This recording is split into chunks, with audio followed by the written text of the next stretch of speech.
If you have a large gemstone or pieces of rough gemstone to display, here's a way of setting them off for your desk or mantelpiece. It's like a little wire chair and you can make it any size you want and you can make it any height you want. I've got a very large, it's a geode or Quartz Oko with this beautiful cave hollow crystalline structure, and it works very well for this because I can sort of lift it up and then put it as a display piece.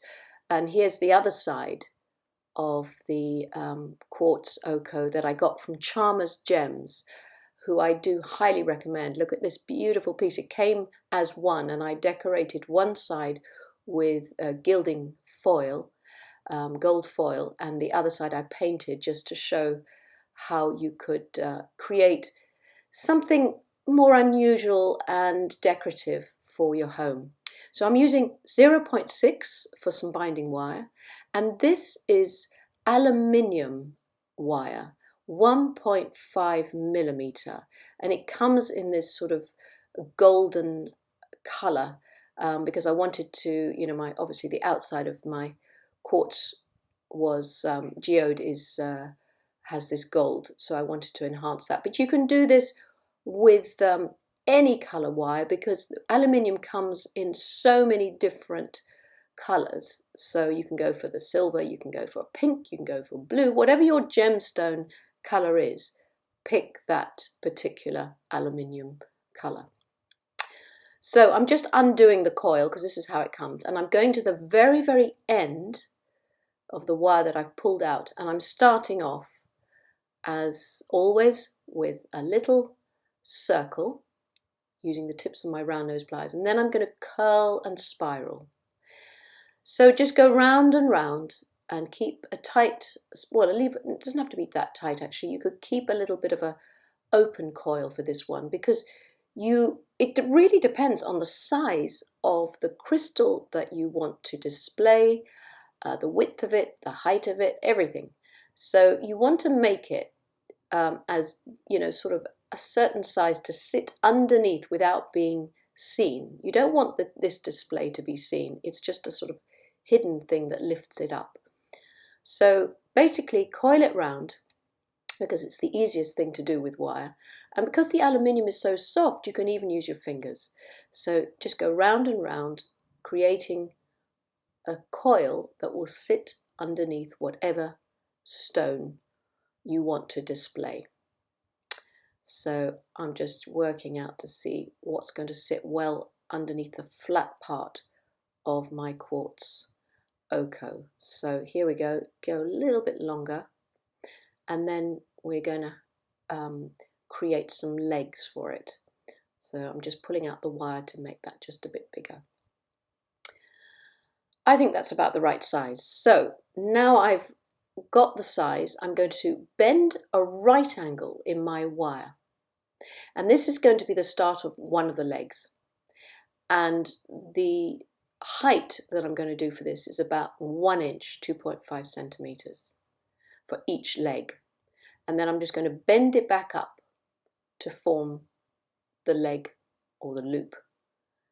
And then bend it back again to continue going around the spiral. Now I've bent that too high, and the beauty of this wire, it's so soft that you can unbend it and rebend it. Now you can be much more mathematical than me because I'm eyeballing all of this. If you want to draw it out first, do.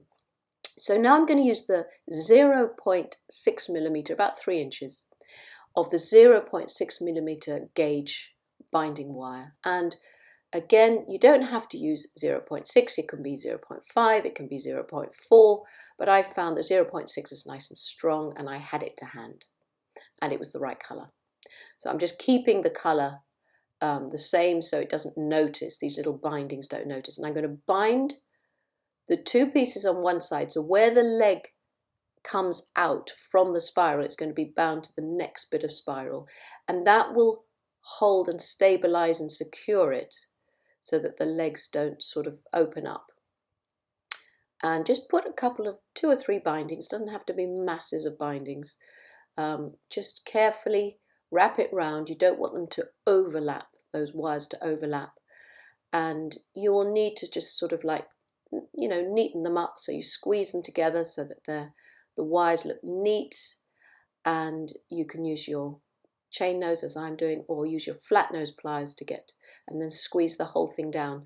Now I'm going to use, I could cut it off and just cut another new wire to do the opposite side, but as I've got the wire and it's long enough, I'm going to use it to bind, go across and bind on the opposite side where the wire meets the spiral again, the opposite prong of that leg. So a few little bindings, use up the wire, and then neaten up any spiky ends and make sure it's all sort of scooched up close to where it should sit. And then you carry on bringing the wire around, and then you're going to make 4 legs. Obviously this will be nice and stable. So bend again, right angle for the next leg, cut again about 3 inches. It depends the size really of the legs you're doing. As I say, this, you don't have to follow me exactly. This is just hopefully going to give you the inspiration for making a little chair-like structure or stand. And the options are endless. So this is just the way I've done it, and hopefully it will inspire you to create something that will work for you. So again, bind, bind, bind, neaten up the ends, scooch everything together so it's a bit neater and all the bindings are sitting closer together, squash them all down so they're not going to lift off and they sort of a bit work hardened, and they're not going to also, one wire is not going to come over another. You want them all sitting separately. And then you get ready for your next leg. So about 1 inch again, and bend around your round nose pliers to make that loop at the end of your leg. You can do it with a flat nose pliers and make a straight end. I think it's because I'm making a spiral. I like everything to be a bit rounded, and I think if you're into your crystals and things, there's something nice about rounded areas rather than straight angles. You want everything to flow. So again, there's your second, and then you go for the third and the fourth. I haven't measured it out, so mine is not very accurate, but I can assure you, because I tend to eyeball everything, that even if it's not accurate, it still works. It still stands, and it's still nice and sturdy. So when you've done the 4 legs, you want to leave a nice long piece of extended wire. So I'm leaving about 8, 9, 10 inches. It really, again, it's dependent on the rock that you're putting on there and how big it is and what you want to do with it. And again, I'm going to start off with a circle. So you can spiral the whole thing into a tight spiral and create the whole thing as a tight spiral, just like I've done on that one. Or, here's something a little different. You could also put angles into it. So I've started with a spiral, and then I'm going to put my tips of my chain nose pliers and create angular bends. I know we said we don't like angles, but these are never quite as angular with the wire, because it's always a bit rounded. And I'm just holding it and then pushing the wire around to create straighter wires. So it becomes a bit like a sort of bit more like a Greek key design, where you get more of this square. And I suppose I'm doing this just to show you an alternative. It's like the back of a chair has more of a square back, doesn't it? So I want to show you basically an alternative. But the spiral one that I made previously is a lot easier to do, because you're not doing the angles, you're just spiraling, just like the base of the seat. So it's just always so many options with things like this. So there we have that option. Now, we want to work harden those legs, because those legs are going to take the weight of your gemstone, however big it is.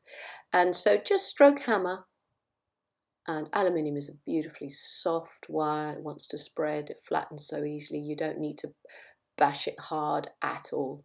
So it's just stroke hammer with your whammer hammer, and just give that the end of the chair a little bit of a tap as well. Gives it a little bit of firming up.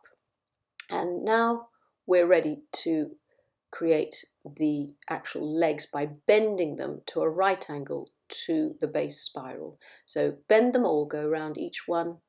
So hold the spiral, make that right angle bend, and bring the legs down so that they sit at right angles to your base frame.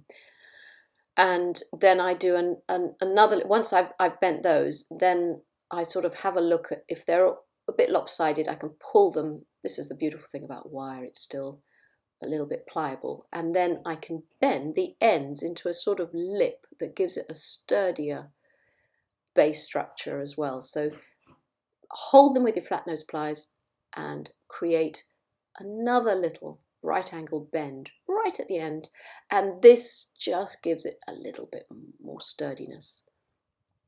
So you always have to build that into the length of the legs that you're doing for your display, because some of it will be taken up with that little bend. And then I put it on my block just to make sure that they're sitting flat, and then spend a bit of time rearranging it, making sure it's sitting firmly and straight and it's not lopsided. And then you're ready to put whatever you want to put on it. So you could put your geode, or if you were selling at a craft fair, you could angle this the square bit right at the front of your piece, whatever you're going to display on your little stand. And by putting it there, you can slot in the name and the price into those gaps. Just slot it in, it's like a little photo frame, isn't it? You can slot it in and just say, whatever price you're selling it at, or whatever it is. Otherwise, the spiral one, you can see I lift it up a little bit. But just to go back to also the square one, you can use it at the back of the stone so that it doesn't tumble backwards. So it sort of holds it in place like a proper chair. So it depends on the shape of your stone. If it doesn't have a flat base, it might wobble. So that gives it a base sort of back structure. And here's one in silver, so you can do them in any color you want. I hope that's given you inspiration for displaying your quartz geodes or any gemstone that you have to hand. Thank you for watching.